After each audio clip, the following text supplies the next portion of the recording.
ভাই দেখুন না এই লোকটি কত কষ্ট করছেন, অথচ আমাদের জীবনে কত অভিযোগ।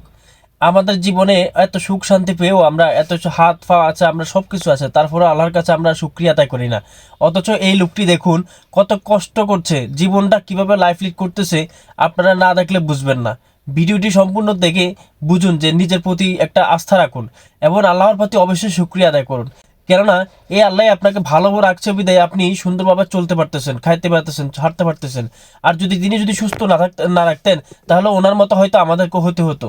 তো আল্লাহর কাছে একটু শুকরিয়া ভিডিওতে কমেন্ট করে জানান যে ভাই এই লোকটিকে দেখার পরও যদি আপনার মনে যদি কোনো ধরনের সংকোচ থাকে ভাই, এখনই দূর করে ফেলুন ভাই।